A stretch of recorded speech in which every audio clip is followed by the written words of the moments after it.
تمارين 2-2، وهذه التمارين هي تخص القطع الناقص بكل أفكاره، سواء كانت قطع ناقص وحدة، سواء كان الربط بينه وبين المكافئ، سواء كان تعريف القطع الناقص أو انسحابات القطع الناقص، فكل شيء يخص القطع الناقص موجود بهذه التمارين. وكل الأسئلة هاي ال10 أسئلة اللي موجودة هي جاية وزاري. سؤال الأول 6 أسئلة بي، اللي هو عين كل من البؤرة والرأس، يريد بؤرتين ورأسين وقطبين والمركز، ويريد طول معادلة المحورين والاختلاف المركزي للقطوع. ناخذ أول وحدة اللي هي A يساوي عندنا x تربيع زائدا 2y تربيع يساوي 1. فنجي ننتبه ناخذ سؤال الأول A اللي هو x تربيع زائدا 2y تربيع يساوي 1. أول شغلة لازم انتبه عليها، المعادلة إذا ما مترتبة أرتبها. شلون راح أرتبها؟ إنه إحنا لازم المعاملات مال الإكس تربيع والواي تربيع هي 1. فش راح أسوي؟ راح أقول إكس تربيع على 1 زائد واي تربيع، لازم هذا ينزل للمقام، تمام؟ هو على 1 وعندنا هنا 2 حنزلها مقام، تمام؟ يساوي 1. يعني شلون حتكون المعادلة؟ إكس تربيع على 1 زائد واي تربيع على 1 على 2 ويساوي 1. هسه إحنا نريد نعرف إنه هذا القطع الناقص وقع على السينات لو على الصادات، منو الأكبر، الواحد لو النصف؟ أكيد الواحد، يعني معناته وقع على محور السينات، لأن الأي تربيع هي كبيرة واللي هي 1 وقعت على المحور الأول. فإذا إيش راح نقول؟ راح نقول هي المعادلة إكس تربيع على أي تربيع زائد واي تربيع على بي تربيع ويساوي 1. إذا من خلال المقارنة أي تربيع يساوي 1، تمام، والبي تربيع يساوي 1 على 2. الأي هي 1 والبي هي 1 على جذر 2، يعني نطلعها من تحت الجذر. زين، هسه احنا لازم نطلع البؤرة. معادلة القطع الناقص الكبير مالتها منو؟ الكبير مالتها هو الأي تربيع. فإذا الأي تربيع جاية من حاصل جمع بي تربيع زائد سي تربيع، تمام؟ أي تربيع هي 1 يساوي بي تربيع هي 1 على 2 زائدا سي تربيع، أودي هاي هنا. إذا سي تربيع يساوي 1 ناقص 1 على 2، تمام؟ ويساوي سي تربيع 1 نوخر منه نص يبقى نص. إذا سي تساوي 1 على جذر 2. هسه راح نجي نطلع البؤرة والرأس والقطر ومعادلة المحور والاختلاف المركزي.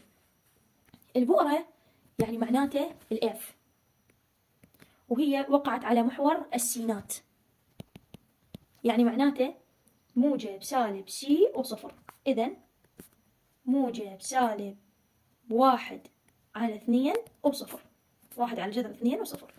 الرأس هو في، وقع على محور السينات، يعني موجب سالب أي وصفر، يعني موجب سالب 1 وصفر. الام هو القطب ويكون عكس المحور، يعني هذول على السيني هو يكون على الصادي، صفر بموجب سالب بي ويساوي صفر بموجب سالب 1 على جذر 2. الاختلاف المركزي هو سي على أي ويساوي 1 على جذر 2 على 1 ويساوي 1 على جذر 2، تمام؟ معادلة المحور، معادلة المحور الكبير واي يساوي صفر وإكس يساوي صفر. ثانيا منطيني بي يساوي 9 إكس تربيع، 9 إكس تربيع زائد 13 واي تربيع يساوي 117. نجي عليها 9 هاي بي، 9 إكس تربيع زائد 13 واي تربيع يساوي 117. أول شغلة لازم نرتب المعادلة، لازم الورا اليساوي يكون 1، فراح أقسم على 117. ايش راح يصير؟ راح تصير إكس تربيع، أول مرة قسمنا على 117، بعدين شو نقول؟ نقول لازم المعاملات مال إكس تربيع وواي تربيع يكونون 1، فأنزل 9 للمقام زائد واي تربيع. أول مرة قسمنا على 117، بعدين قلنا لازم المعاملات تكون 1 فقسمنا على 13 يساوي 1. هسه نجي نقول 117 كم 9 بيها؟ بيها 13. إكس تربيع على 13 زائد واي تربيع على 9 يساوي 1. يلا وين الرقم الكبير؟ 13، يعني هو هذا الأي تربيع. فإذا المعادلة هي إكس تربيع على أي تربيع زائد واي تربيع على بي تربيع يساوي 1، يعني وقعت على محور السينات. إذا الأي تربيع هي 13 والأي هي جذر 13، بي تربيع هي 9 والبي هي 3. نجي على الجوكر على مود نطلع السي. الكبير مالت القطع الناقص قلنا هو اي تربيع يساوي بي تربيع زائد سي تربيع. الاي تربيع 13 يساوي بي تربيع 9 زائد سي تربيع. اذا سي تربيع يساوي 4 سي تساوي 2. هنا تمام. نجي للبؤرة. البؤرة هي تاخذ السي على محور السينات، اذا موجب سالب سي وصفر. الرأس ياخذ الاي على محور السينات، اذا موجب سالب اي وصفر. القطب ياخذ البي وهو عكس المحور فيصير صفر وموجب سالب بي. اذا هو يساوي موجب سالب 2 وصفر. موجب سالب 3 جذر 13 وصفر. موجب سالب 3 وصفر. الاي تساوي سي على اي ويساوي 2 على جذر 13. تمام. ها هي خلص. والمعادلة المحور صفر بصفر. ناخذ بعد واحد لاخ. قايل لي سي تساوي اكس ناقص 4 اكس ناقص 4 على 1 كل تربيع على 81 وواي زائد 1 كل تربيع على 25. هذا انسحاب. نكتب المعادلة سي اللي هي اكس ناقص 4 كل تربيع على 81 زائد واي زائد 1 كل تربيع على 25 يساوي 1. هذا انسحاب. ما دام بها كسور ومترتبة قبل نقارن.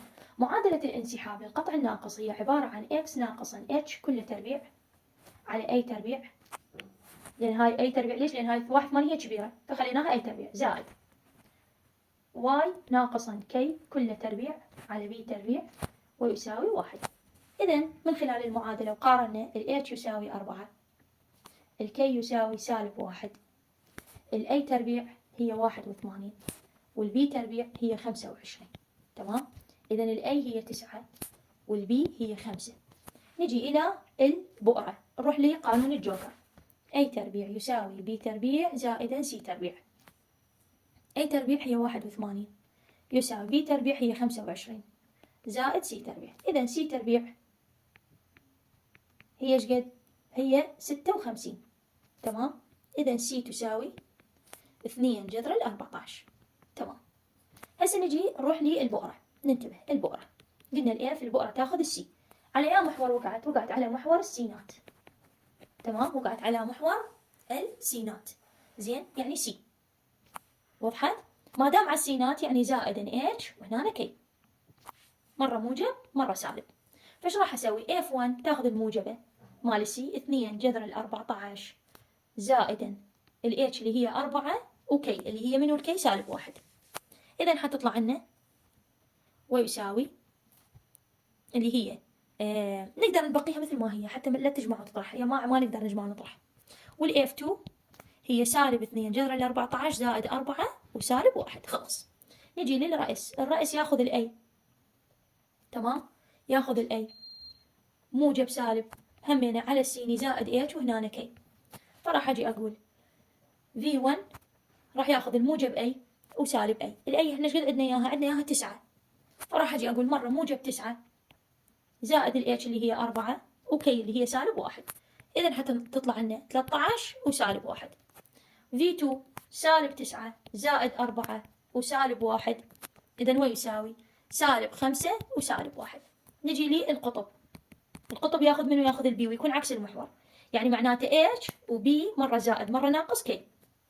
فراح تصير نقول 4 و5 ناقص 1 5 ناقص 1 ومرة 4 و5 ناقص زائد 1. فإذا مرة 4 و4 ومرة 4 وسالب 6. هاي خلصنا من عندهن. هسه نجي للاختلاف المركزي اللي هو E تساوي C على A ويساوي السي عندنا إياها 2 جذر 14 والأي عندنا إياها إحنا 9. 2 جذر 14 على 9. خلاص طلعناها. معادلة المحور بالانسحاب هناك بدون الانسحاب كان يساوي 0 0. بالانسحاب الإكس يساوي H والواي يساوي كي ويساوي الاتش احنا عندنا اياها 4 وهنا سالب 1. بعد منو عندنا؟ عندنا اكس زائد 3.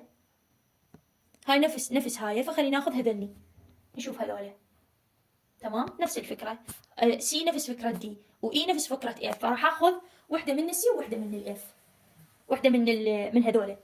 المعادلة هي تقول 9x تربيع زائد 16y تربيع، 9x تربيع زائد 16y تربيع ناقص 72x ناقص 96y زائد 144 يساوي 0. أول شغلة نسويها نجيب الرقم اللي وحده ونخليه ورا اليساوي، بعدين نصفط جماعة الإكسات سوية والوايات سوية، تمام؟ فتعالوا خلنا نصفط هنا 9x تربيع ناقص 72x زائد 16y تربيع ناقص 96y يساوي سالب 144. هسه راح اخذ من بين هذول وبين هذول اكو عامل مشترك، عامل مشترك، فنجي العامل المشترك مال هذا 9، إذن حيصير عندي x تربيع ناقص 8x زائد، والعامل المشترك مال هذا 16 y تربيع ناقص العامل المشترك مالتها 6 y يساوي سالب 144. هسه راح اسوي هذا القوس مربع كامل. شلون اسوي مربع كامل؟ اخذ منه نصف معامل x واربعها، تمام، وهنا نصف معامل y واربعها، تمام، ورا ما ربعتها وتضربها بالتسعة وتضربها بالستة وتضيفها للطرفين. نجي هسه هنا انا باوع، راح اقول 9 x تربيع ناقص 8x نص 8 4 تربيع 16، نقول زائد 16. حلو، زائد 16 y تربيع ناقص 6 y نص 6 3 تربيع 9، نقول زائد 9 يساوي. هسه 9 في 16 ايش قد؟ 144. خلينا ننزل هاي 144. 9 في 16 زائد 144 زائد 16 في 9 همينه 144. هاي وهاي راحت، وحده موجبه وحده سالبه. خلصنا بعد من هاي الخطوه. هسه راح شو اسوي؟ راح اخلي القوس مربع كامل، ارجع لاصله، انزل التسعه، الاكس تربيع جاي من اكس في اكس موجب في السالب سالب، 16 جاي من 4 في 4 واقول تربيع زائد 16 تنزل، واي تربيع جاي من واي في واي موجب في السالب سالب، 9 جاي من 3 في 3 كله تربيع يساوي 144. هسه ايش راح اسوي؟ هسه راح ارتبها للمعادله، اقسم على 144، تمام؟ راح اقول اكس ناقص 4 كله تربيع على 144، وهنا شوف ال9 حنزلها جوا على مود تصير عندي بس اقواس تشبه معادله الانسحاب، زائد واي ناقص 3 كله تربيع قسمت على 144، شوف ال 16 نزلتها جوا يساوي 1. إذا x تربيع ناقص 4 كله تربيع 144 على 9 بها 16 زائد x تربيع y هاي ما هو تربيع y ناقصا 3 كله تربيع صار 144 كم 16 بها 9 يساوي 1. هسه هاي تشبه منو؟ تشبه x ناقص h كله تربيع على a تربيع زائد y ناقص k كله تربيع على b تربيع يساوي 1. هسه نجي نطلع اللي عرفناه من خلال هذه المعلومات الموجودة. ال a تربيع هي 16 وال a هي 4، ال b تربيع هي 9 وال b هي 3، ال h هي 4، ال k هي 3. نروح للجوكر، الكبير مال القطع الناقص منه هو ال a تربيع يساوي b تربيع زائد c تربيع، تمام؟ إذا a تربيع 16 يساوي b تربيع هي 9 زائد c تربيع، إذا c تربيع يساوي ايش قد عندنا اياها؟ 16 نخرج من عندها 9 بها 7، إذا السي تساوي جذر 7. هسه راح نطلع البؤرة والقطر والرأس. البؤرة تاخذ السي وقعت على يا محور، وقعت على محور السينات، تمام، وقعت على محور السينات، فإذا راح يصير السي مرة موجب مرة سالب زائد اتش وكي. الفي الرأس تاخذ الاي مرة موجب مرة سالب زائد اتش وكي. الام تاخذ البي، الاتش ينزل مثل ما هو ما له علاقة بي وتصير كي مرة زائد مرة ناقص بي، تمام، ونعوض الأرقام بيهن ونطلع النواتج. والاي اختلاف شو اسمه العفو معادلة المحور الواي يساوي كي والاكس يساوي اتش، مجرد راح نعوض هذه الارقام مال البي والاي والاتش والكي ونخليهن هنا ويطلع الناتج النهائي، تمام. هذا كان السؤال الأول. نجي إلى السؤال الثاني اللي هو عندنا 5 أسئلة تخص إيجاد المعادلة القياسية للقطع الناقص.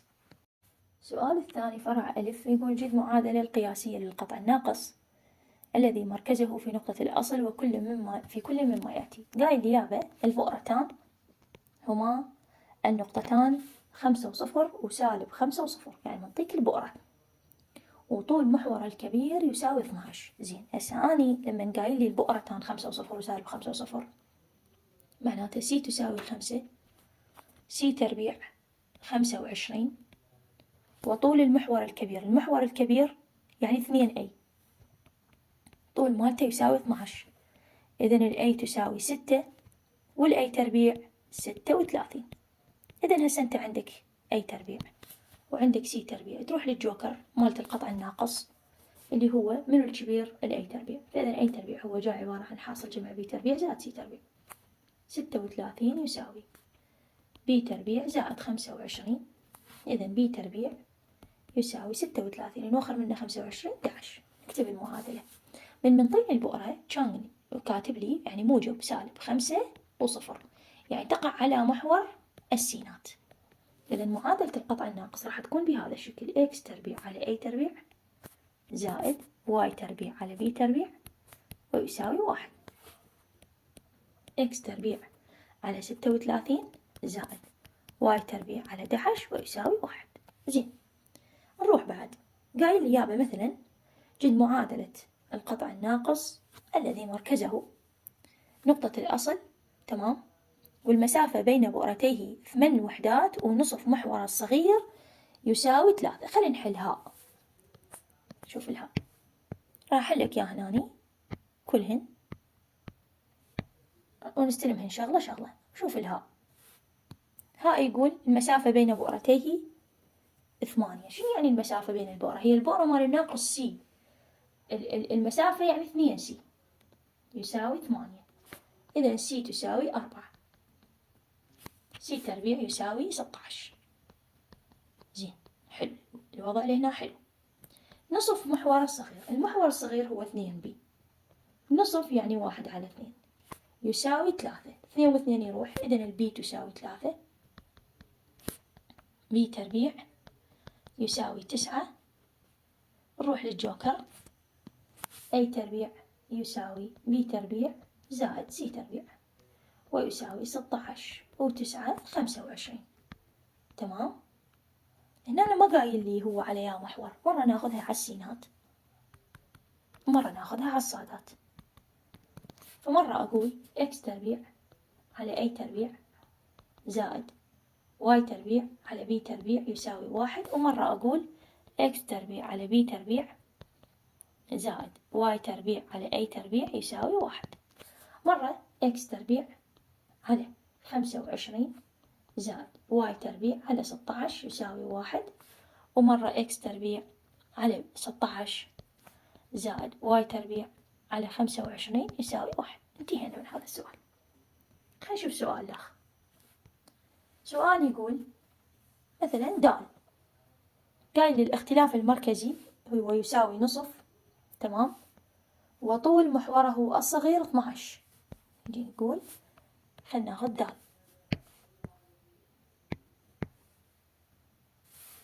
دال قايل الاختلاف المركزي يساوي 12. الاختلاف المركزي مع القطع الناقص هو E يساوي C على A، تمام، يعني معناته 1 على 2 يساوي C على A. نسوي حاصل ضرب الوسطين في الطرفين، فنقول 2C يساوي A، تمام. إذن A تربيع يساوي 4C تربيع، خليها على صفحة. قال لي ومحوره الصغير، المحور الصغير 2B يساوي 12، إذن B يساوي 6، إذن B تربيع يساوي 36. هسه نروح للجوكر. A تربيع يساوي B تربيع زائدا C تربيع، A تربيع ما عندي، B تربيع 36، C تربيع هو 4 C تربيع. العفو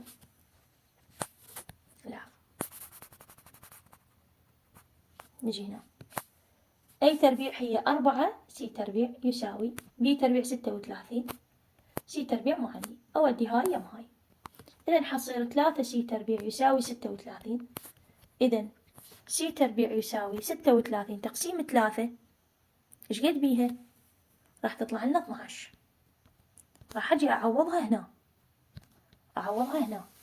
على مود تطلع لنا الأي.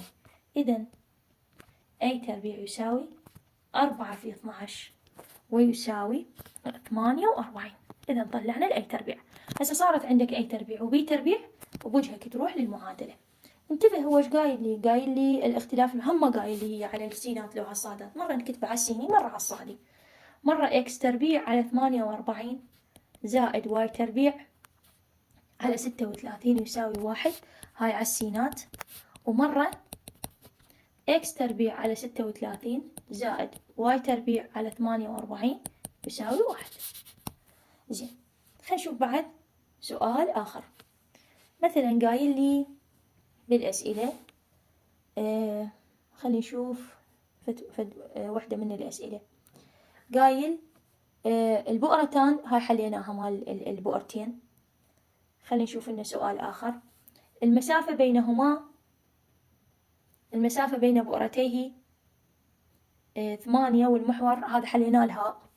منو اللي بقت هذني؟ يلا شوف، قايل لي بالسؤال، قايل لي البؤرتان هما 0 وموجب 2.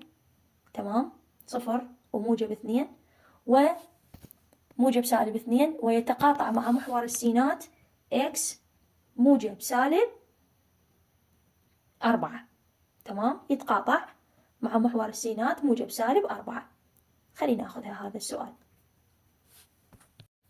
البؤرتان هما 0 وموجب سالب 2 ويتقاطع مع محور السينات عند x يساوي موجب سالب 4. هنا يجي شوية ننتبه. هو منطيني بؤرة اللي هي بؤرتان، منطيني إياها 2 موجب سالب، معناته C يساوي 2 C تربيع يساوي 4. تجي إلى من يقول يتقاطع. هاي الملاحظة لازم تنتبه عليها. إذا قال يتقاطع مع السينات، تمام، معناته شنو؟ انتبه، باوع عليها. هل هذا التقاطع هو يشبه نفس المحور لو عكس المحور؟ تمام، أو يتقاطع مع الصادات. باوع عليه نفس المحور لو عكسه. إذا نفسه فهو A، وإذا عكسه فهو B. فأنا يجي انتبه، البؤرة 0 وموجب سالب 2، البؤرة على الصادات. تمام، يعني معناته إنه القطع الناقص يقع على محور الصادات، ونقطة التقاطع مع السينات يعني عكسها، يعني معناته B يساوي 4 B تربيع يساوي 16. أروح للجوكر، A تربيع يساوي B تربيع زائد C تربيع، A تربيع يساوي 16 زائد 4 A تربيع يساوي 20. تمام، البؤرة على الصادات، إذا X تربيع على B تربيع زائد Y تربيع على A تربيع ويساوي 1. X تربيع على B تربيع اللي هي 16 زائد Y تربيع على 20 ويساوي 1. انتهى حل السؤال. نجي إلى جيم. شو عندنا إحنا الجيم؟ جيم شو يقول؟ يقول جد معادلة القطع الناقص الذي مركزه نقطة الأصل وإحدى بؤرتيه تبعد عن نهايتي محوره الكبير في العددين 1 و5 على الترتيب. شوف هو ايش يقول؟ إحدى بؤرتيه تبعد عن نهايتي محوره الكبير، يعني باوع أنت عندك بعد وجاب لك كلمتين، جاب لك بؤرة وجاب لك محور كبير. تمام، البعد البؤري هو 2 س، والمحور الكبير 2 س 2 A 2 س، والمحور الكبير 2 A. زين هسه أنا أسألك سؤال، أنت قطعك ناقص، منو الكبير بالقطع الناقص؟ السي لو الأي؟ عفي عليك الأي. فبما أنه الأي هو الكبير، فالعددين نجمعهم ويا الكبير ونقصهم ويا الصغير. فهمت شلون؟ إذا هسه 2 س تساوي 4 س تساوي 2 س تربيع يساوي 4. تجي هنا 2 أي يساوي 6 أي تساوي 3 أي تربيع يساوي 9. هسه تروح على الجوكر، أي تربيع يساوي بي تربيع زائدا سي تربيع. تمام، 9 يساوي بي تربيع زائدا 4 بي تربيع يساوي 5. زين، ما قايل لك على يا محور، مرة ناخذه سيني ومرة ناخذه صادي. فمرة نقول إكس تربيع على 9 زائد واي تربيع على 5 يساوي 1، ومرة إكس تربيع على 5 زائد واي تربيع على 9 يساوي 1. وانتهى حل السؤال. نجي للسؤال الثالث. ايش قايل؟ قايل جد باستخدام التعريف معادلة القطع الناقص إذا علمت أن بؤرتاه النقطتان اللي هي 0 وموجب سالب 2 ورأساه 0 وموجب سالب 3. خلي أقول لك فد سالفة. أول شي لازم أنت تعرف تعريف القطع الناقص شنو قانونه. تمام؟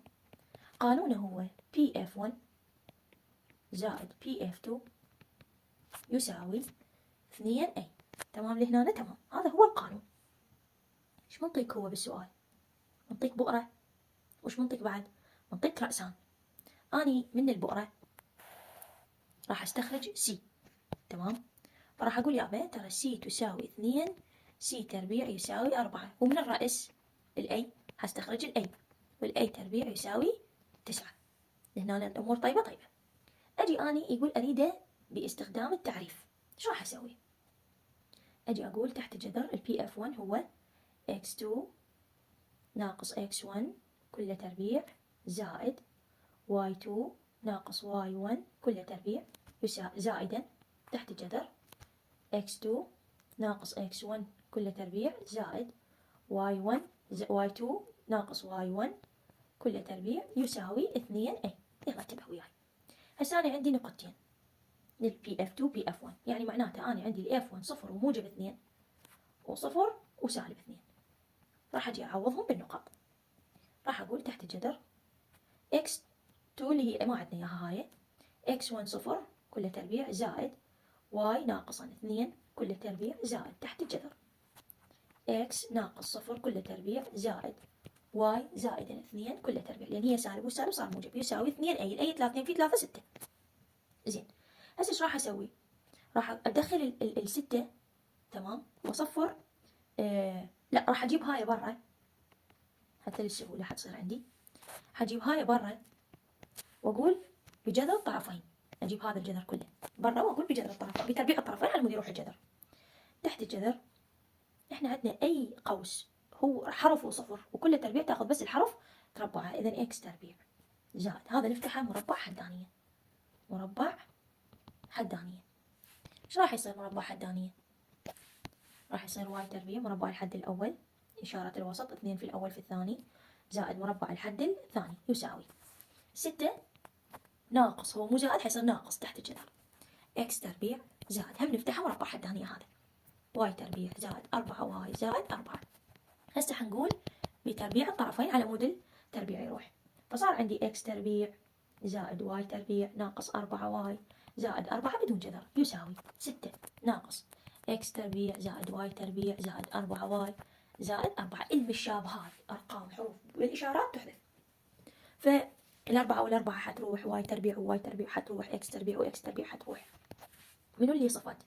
اللي صفت عندنا هنا 6. تمام، واحنا من قلنا بتربيع الطرفين فستة تصير 36. تمام، فايش راح يصير عندنا؟ اللي بقت من هنا 6 ظلت، وهنا عندنا سالب 4 واي، وهنا عندنا موجب 4 واي. تمام، راحت. وهنا احنا عندنا، خلي بس ارتب لكم هاي السالفة لان هاي شوي حصير طويلة. هنا من قلنا بتربيع الطرفين، شوف حتى ارجع ارتب لك اياها باوضح. هنا من قلنا بتربيع الطرفين هذا حدين، فهسه من تجي تقول بتربيع الطرفين هاي حتصير تربيع، هاي كلها حتنحل شنو؟ هم تنحل مربع حدانية، هم حتنحل مربع حدانية. فحرجع أصغر الكتابة وأكملها. إكس تربيع زائد واي تربيع ناقص 4 واي يساوي مربع الحد الأول 36 ناقص 2 في الأول في الثاني 12 تحت الجذر، أنزل اللي تحت الجذر زائد مربع الحد الثاني اللي هي العدد بدون جذر. تمام، 4 واي زائد 4. هسه نحذف المشابهات، إكس تربيع واي تربيع إكس تربيع واي تربيع. تمام، زائد 4 حتنحذف. هنا هم عندنا زائد 4 هم حتنحذف. تمام، اللي بقالنا 12 تحت الجذر إكس تربيع زائد واي تربيع زائد 4 واي زائد 36 يساوي زائد 4y زائد 4 زائد 4، هاي القيمة تحت الجذر يساوي 36. وعندك انت سالب 4y حتجي هنا حتصير زائد 8y. هاي المعادلة كلها حتقبل القسمة على 4، فراح تصير 3 تحت الجذر x تربيع زائد y تربيع زائد 4y زائد 4 يساوي 9 زائد 2y. هسه راح نقول بتربيع الطرفين، فايش راح تصير؟ هاي همينة حتصير هيجي، تمام؟ 3 تربيع 9 في x تربيع زائد y تربيع زائد 4y زائد 4 يساوي مربع الحد الأول إشارة الوسط 2 في الأول في الثاني زائد مربع الحد الثاني، تمام؟ راح ندخل التسعة على القوس، تمام؟ فراح تصير بهذا الشكل 9 x تربيع زائد 9 y تربيع زائد 36 y زائد 36 يساوي 81 زائد 36 y زائد 4 y تربيع. هسه عندي أني موجب 36 y وموجب 36 y حتروح، منو اللي بقى؟ 9 x تربيع زائد 9 y تربيع ناقص 4 y تربيع يساوي 81 ناقص 36، أودي هاي هنا، فراح تصير عندي 9 x تربيع زائد 5 y تربيع يساوي 45. هاي كلها تقبل القسمة على 45 على مود شنو؟ على مود أساوي أخلي ورا يساوي يصير 1 على مود تطلع معادلة القطع، فراح تصير x تربيع على 45 على 9 زائد y تربيع 45 على 5 يساوي 1. إذا المعادلة x تربيع على 5 زائد y تربيع على 9 ويساوي 1. طلعت لنا معادلة القطع الناقص اللي تقع على محور الصادات، تمام؟ نجي بعد السؤال الآخر اللي هو هم نفس الحالة. قايل لي إنه المسافة بين البؤرتين 6 والعدد الثابت 10 والبؤرتان على محور السينات. تعالوا خلينا نشوفها. المسافة بين بؤرتيه 6 والعدد الثابت 10، تمام؟ فنجي هنا وهي تقع على محور السينات، زين؟ فهم راح أقول PF1 يساوي PF2، بعدين أجي أقول يابا ويساوي هاي PF1 زائد PF2 يساوي 12 يساوي 2A، عفوا. فهسه راح أجي هم نفس الحالة. أول شغلة انتبه هنا، قايل يابا ترى البؤرة هي 6، مسافة بين البؤرة يعني 2C يساوي 6، إذا C يساوي 3 تقع على محور السينات يعني موجب سالب 3 و0، تمام؟ يعني الF1 3 و0 والF2 سالب 3 و0. نقعد نعوض، نكتب القانون تحت الجذر x ناقص x1 كله تربيع زائد y ناقص y1 كله تربيع زائد تحت الجذر x ناقص x1 كله تربيع زائد y ناقص y1 كله تربيع يساوي 2a، تمام؟ هذا كله كلمة العدد الثابت يعني 2a، لا تنساها هاي كامل. هسه راح نجي نعوض، هنا راح نخلي 3 و0 وهنا راح نخلي سالب 3 و0. راح نعوض، راح نقول x ناقصا 3 كله تربيع زائد y ناقص 0 كله تربيع زائد تحت الجذر x زائد 3 كله تربيع زائد y ناقصا 0 كله تربيع يساوي 10.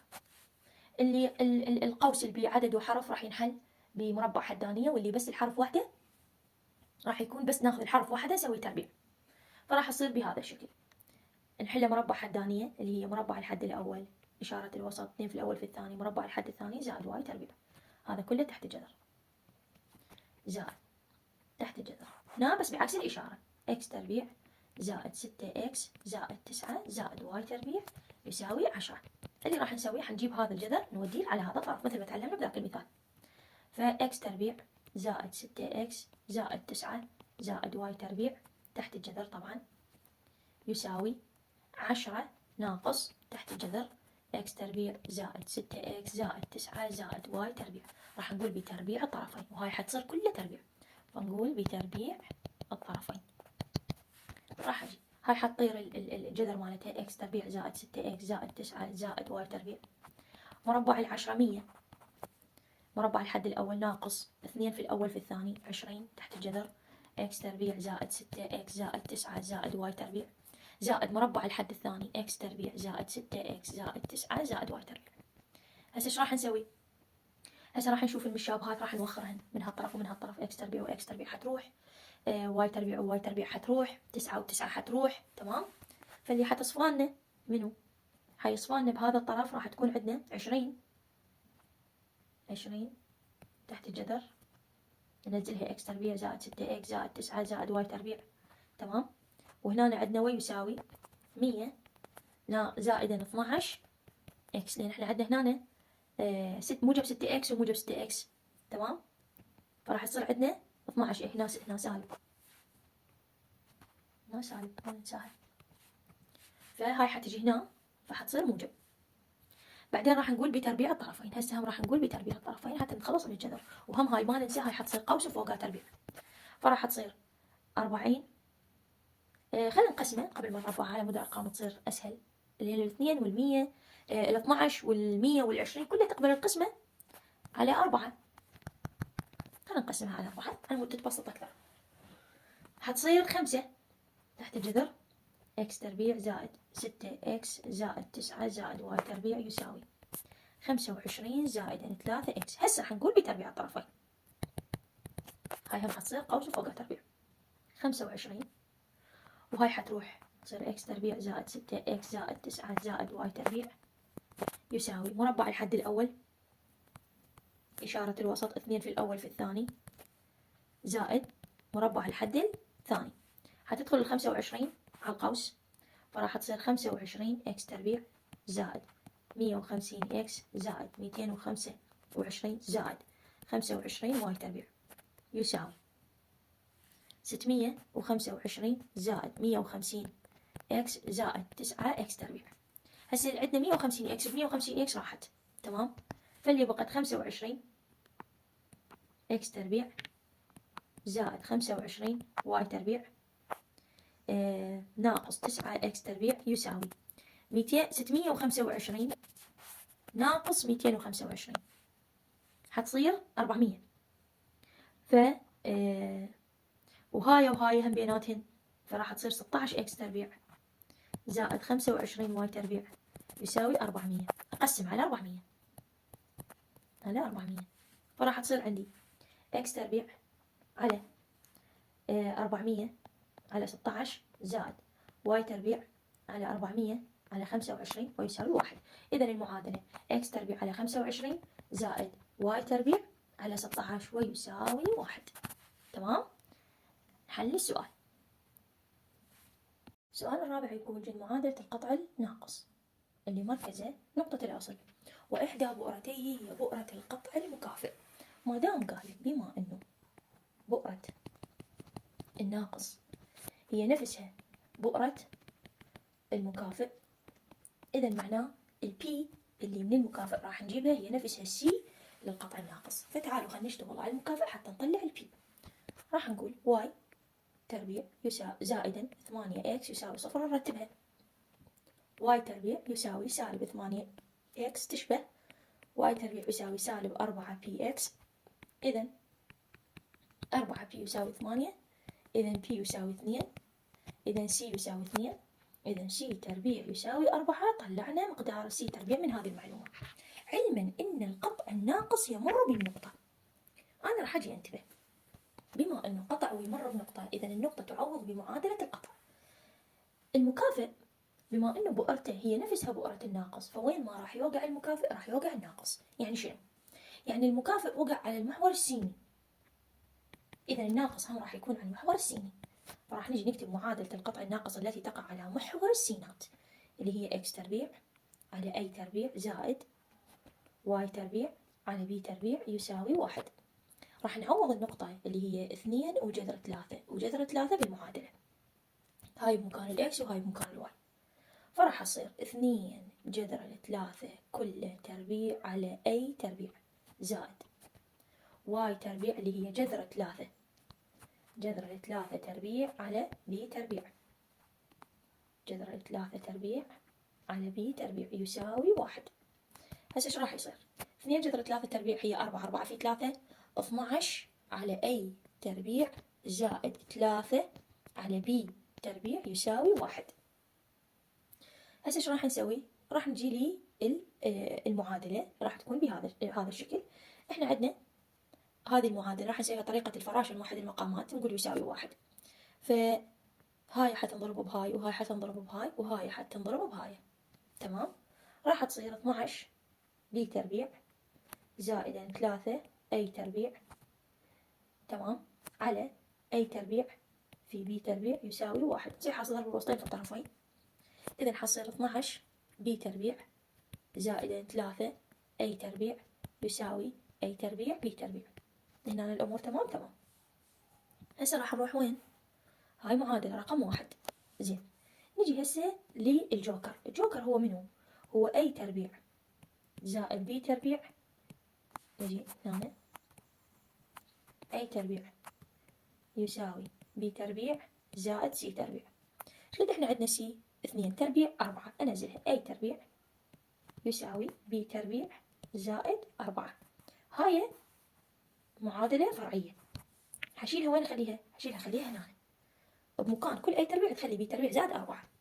فراح تصير 12 بي تربيع زائد 3 في بي تربيع زائد 4 يساوي بي تربيع زائد 4 في بي تربيع.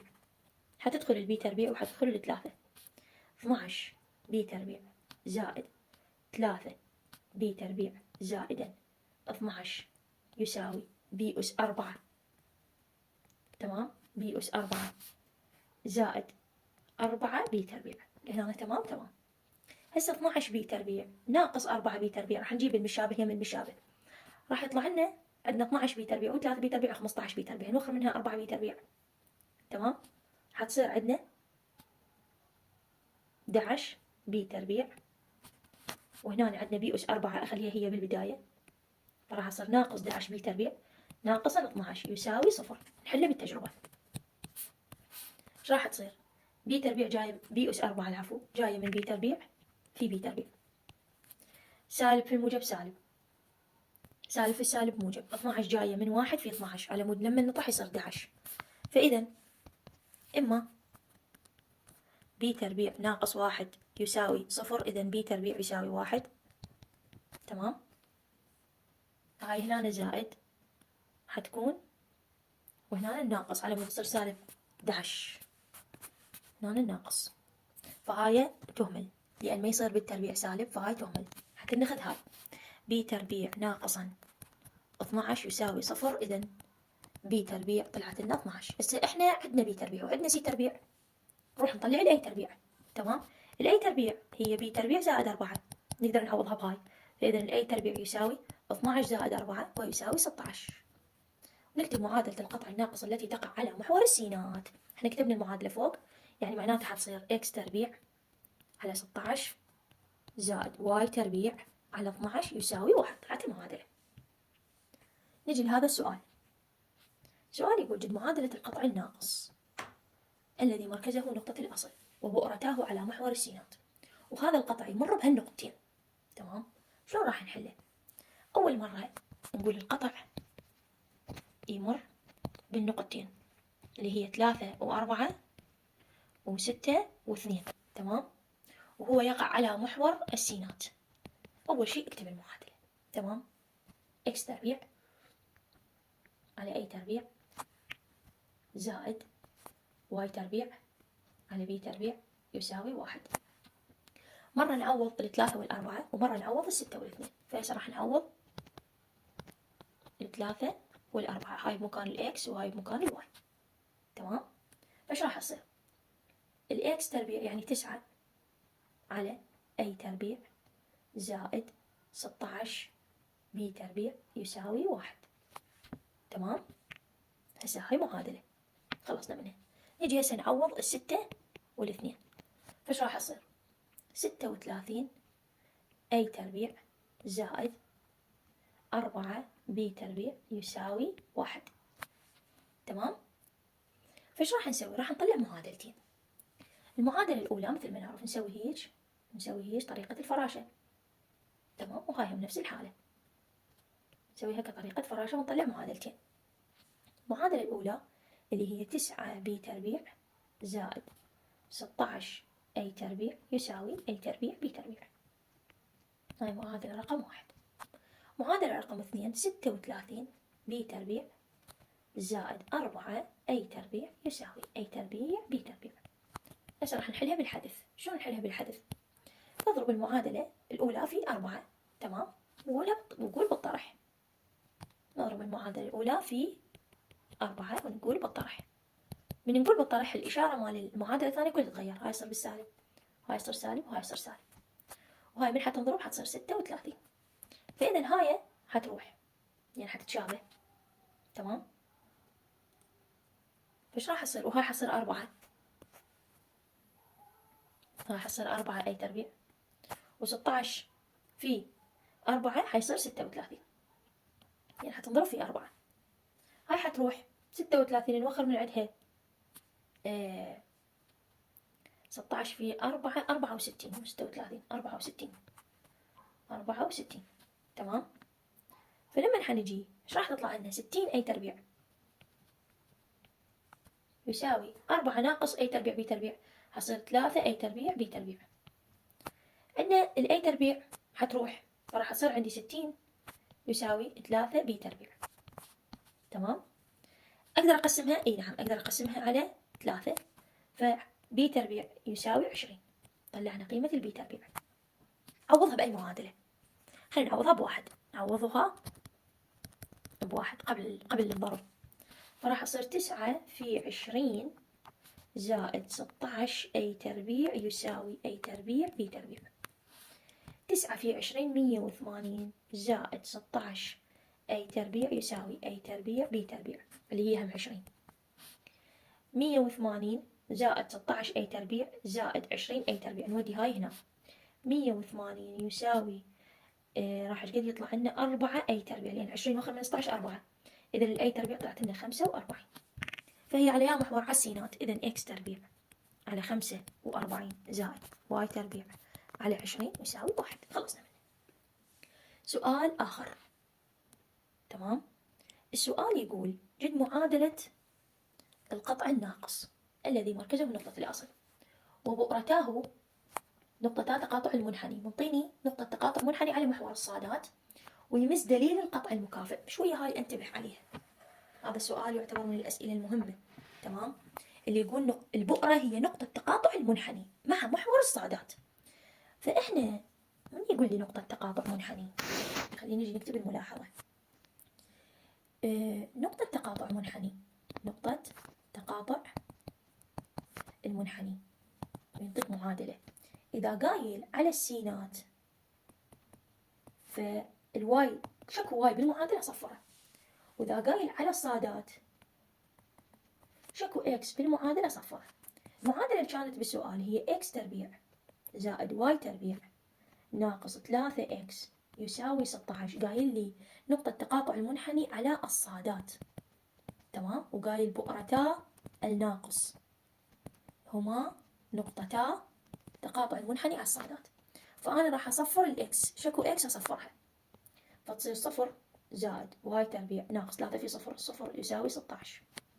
إذا واي تربيع يساوي 16، تمام. إذا سي تساوي سي تربيع يساوي 16، سي تساوي 4. طلعنا منه بؤرة الناقص لأنه مو قايل الناتج اللي أنت راح تطلعه ترى يعتبر بؤرة. زين، لهنا هسه الأمور تمام. بعدين إيش قايل لي يمس الناقص عندنا يمس بؤرة يمس معادلة المكافئ. احنا عندنا ملاحظة بالقطع الناقص، الناقص شو وقت ما يمس المكافئ أو يمر بالمكافئ، فالبي مالت المكافئ هي نفسها البي مالت الناقص. وهمينا على مود خاف تخربط وتريد تتأكد هسه علمك شلون. المعادلة مالت المكافئ كانت شنو؟ كانت واي تربيع يساوي 12 إكس، تمام. هاي المكافئ وين صاير؟ على السيني، والناقص وين صاير؟ على الصادي، فإذا هو عكسا للمحور، فهي بي، يعني دائما القطب هو ياخذ القيمة المعاكسة، الاتجاه المعاكس. فواي تربيع يساوي 4 بي إكس، 4 بي يساوي 12، إذا بي تساوي 3، بي تساوي 3، بي تربيع يساوي 9. هسه أنت عندك سي تربيع وعندك بي تربيع، روح للجوكر. جوكر الناقص يبدي بالأي تربيع بالكبير، بي تربيع زائد سي تربيع. إذن هو يساوي 16 زائد 9 ويساوي 25. طلعنا. نجد إذن هسه نكتب معادلة القطع الناقصة التي تقع على محور الصادات. إكس تربيع على بي تربيع زائد واي تربيع على أي تربيع ويساوي 1. إذن إكس تربيع على 16 زائد واي تربيع، لا العفو، على 9 واي تربيع على 25 ويساوي 1. وانتهى حل السؤال. سؤال آخر عندنا يقول جد معادلة القطع الناقص الذي بؤرتاه تنتميان إلى محور السينات ومركزه نقطة الأصل، وطول المحور الكبير هو ضعف طول المحور الصغير، ويقطع القطع المكافئ عند النقطة التي إحداثيها السيني يساوي -2. نجي ننتبه على هذا السؤال. هذا السؤال يعتبر من الأسئلة المهمة. خليها هنا قدامنا لأن ما راح أقدر أتذكر. عندنا ضعف محوره الكبير. تمام. يلا هسه نجي هنا قايل إنه الناقص يقع على محور السينات. تمام. طول محوره الكبير ضعف طول محوره الصغير. محوره الكبير 2A ضعف طول محوره الصغير 2 من 2B. إذن 2A يساوي 4B. إذن A تساوي 2B. هاي خليناها على صفحة. نكمل. ويقطع القطع المكافئ عند النقطة التي إحداثيها السيني -2. يعني واي تربيع زائد 8x يساوي 0. منطيني قيمة الإكس -2، أجي أعوضها بالمعادلة. تمام. إذن واي تربيع يساوي واي تربيع زائد ناقص 16x يساوي 0. أرتب المعادلة حتصير واي تربيع يساوي 16x. إذن تشبه منو؟ تشبه واي تربيع يساوي 4px. إذن 4p يساوي 16. إذن p تساوي موجب سالب 4. تمام. هسه احنا نجي هنا، صارت عندك معادلة، صارت عندك نقطة بها x و y. الإكس -2. تمام. والواي 4. أوكي. طلعت نقطة هسه أنت، يعني واي تساوي 4، واي تساوي 16x، وهي هيجي بعد 8. نرتبها من عوضناها صارت واي تربيع زائد 8 في 2 16 يساوي 0. هاي حتجي هنا. إذن واي تربيع يساوي 16. إذن الواي تساوي موجب سالب 4. وانت عندك إكس، صارت عندك نقطة. هسه تجي شو تسوي؟ انت عندك قطع ناقص يقع على يا محور، على محور السينات. اكتب لي معادلة القطع الناقص التي تقع على محور السينات. ايش راح تقول؟ حتقول اكس تربيع على اي تربيع زائد واي تربيع على بي تربيع يساوي 1. عندك نقطة. تمام. عندك نقطة. هذه النقطة نعوضها بالقطع الناقص. هاي بمكان الاكس وهاي بمكان الواي. فايش راح يصير؟ 4 على اي تربيع زائد 16 على بي تربيع يساوي 1. زين اني الاي مو هي 2b، يعني الاي تربيع هي 4b. تمام. هي 4b تربيع. راح اقدر اعوضها. تمام. راح اقدر اعوضها. فاجي ايش راح اقول؟ راح تصير 4b تربيع. اجي اعوض. راح اقول 4 على 4b تربيع زائد 16 على b تربيع يساوي 1. 4 من 4 راحت. 1 على b تربيع زائد 16 على b تربيع يساوي 1. لو تلاحظ المقامات متوحدة. 17 على b تربيع يساوي 1. إذن البي تربيع يساوي 17. تمام. b تربيع يساوي 17. أرجع أعوضها بهذه المعادلة. يعني هنا أنا مو أطلع ال a تربيع. إذن a تربيع يساوي 4 في 16. تمام. إذن ال a تربيع يساوي 68. تمام. 17 لا 68. إذن المعادلة x تربيع على 68 زائد y تربيع على 17 يساوي 1. هذه المعادلة. نجي إلى السؤال الثامن. تمام. سؤال يقول قطع ناقص. قطع ناقص. خلينا نشوف. يلا خلينا نحل هذا. سؤال يقول قطع ناقص، وهذا القطع الناقص لي مجاهيل. تمام؟ تعالوا خلينا نحل هنا.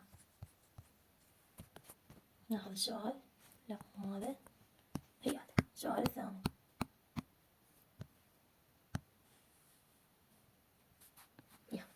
قطع ناقص منطيني معادلته. أول شغلة لازم تسويها ترتب المعادلة. معادلتك ما مترتبة ماما، لازم ترتبها. هي h x تربيع زائد k y تربيع يساوي 36. أول شي قسم على 36. ايش تقول؟ تقولي x تربيع أول مرة قسمناه على 36، بعدين شفنا أكو بصفها معامل نزلناه مقام، زائد y تربيع أول مرة قسمناه على 36 شفنا بصفها معامل قسمناه عليه يساوي 1. هسه رتبت المعادلة، تمام؟ وراها شو تسوي؟ تيجي تقول يابا هسه أني قايل لي ومجموع مربعي طولي محوريه. يعني شنو مجموع مربعي طولي محوريه؟ يعني المحور الكبير ربعه مجموع المحور الصغير ربعه قايل يساوي 60. فمعناته 4 أي تربيع زائد 4 بي تربيع يساوي 60. زين، هاي مو تقبل قسمة على 4؟ اي نعم. فراح تصير أي تربيع زائد بي تربيع يساوي 15. أقدر أطلع منها معادلة تعويضية إنه الأي تربيع هي عبارة عن 15 ناقصا بي تربيع. هاي خليها جوا إيدي أستفاد منها بعدين. تمام. بعدين إيش قايل؟ وإحدى بؤرتيه هي بؤرة المكافئ. أجي أطلع سي من المكافئ. المكافئ هو واي تربيع يساوي 4 جذر 3 إكس يشبه واي تربيع يساوي 4 بي إكس. إذا 4 بي يساوي 4 جذر 3، إذا بي تساوي جذر 3، إذا سي تساوي جذر 3، إذا سي تربيع يساوي 3. طلعنا معلومة. هسه صارت عندي شغلتين موجودات من الجوكر، أروح بوجه الجوكر. فراح أقول يابا ترى أي تربيع يساوي بي تربيع زائدا سي تربيع. راح أقول يابا الأي تربيع هي 15 ناقصا بي تربيع، بي تربيع زائدا 3. تمام؟ هسه ايش راح أسوي؟ راح أجيب الحرف يم الحرف والرقم يم الرقم. إذا بي تربيع، بي تربيع يساوي 2 بي تربيع حتصير، و15 نوخر من عنده 3 حتصير 12. إذا بي تربيع يساوي 6. حلو، طلعنا البي تربيع. راح أشيلها خليها هنا على مود أطلع الأي تربيع. إذا الأي تربيع يساوي 15 ناقصا 6. الأي تربيع يساوي 9. تمام؟ طلعنا أي تربيع طلعنا بي تربيع كل. هسه تعال امشي على المعادلة. معادلتك هي وقعت عليها محور، وقعت على محور السينات. شلون عرفت على السينات؟ لأن المكافئ أهم على السينات. زين ليش رحت على المكافئ؟ لأن هو قايل ترى البؤرة تاخذها من المكافئ، يعني الموقع تروح تاخذه من المكافئ. فمعناته إنه هي على السيني يعني إكس تربيع على أي تربيع زائد واي تربيع على بي تربيع يساوي 1. يعني معناته إنه الأي تربيع هي 36 على اتش، والبي تربيع هي 36 على كي. تمام؟ فالأي تربيع هي 9، يعني 9 يساوي 36 على اتش. إذا الاتش تساوي 4. نجي للبي تربيع، البي تربيع 6، إذا كي تساوي 6 اللي هي 36 على 6 يبيها 6. طلعت عندي اتش وكي. خلاص هو يقول لي طلع لي اتش وكي. زين؟ بعد عندنا سؤال أيضا. شوف هذا السؤال اللي هو هذا اللي جد معادلة القطع الناقص مال الكيو اف. جدا مهم هذا السؤال وهواية يجي بالامتحان. تمام؟ كلش هواية مكرر وزاري. يقول جد معادلة القطع الناقص، خلينا نحله. خليه السؤال كلش مهم هذا. سؤال يقول جد معادلة القطع الناقص التي بؤرتيه 4 و0 وسالب 4 و0 والنقطة Q تنتمي من القطع الناقص بحيث إن محيط مثلث يساوي 24. شوف محيط المثلث بالقطع الناقص، بالقطع الناقص. طبعا أنا مسوية محاضرة جامعة بها كل أسئلة المحيط المثلث. هاي أسئلة الكيو اف 1 كيو اف 2 بي اف 1 بي اف 2 كلها بمحاضرة. وأكو سؤال جدا مهم يسموه المستطيل المركزي. هذا مو موجود بالكتاب، بس بفكرة يقدر يجيبوا لك اياها وزاري. حلت لك اياها بمحاضرة واحدة، انتبه عليها. محيط المثلث هو كيو اف 1 زائد كيو اف 2 زائد اف 1 اف 2 يساوي 24. شنو يعني هاي؟ يعني 2 اي هاي كلها 2A زائد F1 F2 2C بؤرة يساوي 24. تمام؟ فهسه راح أقسم على 2.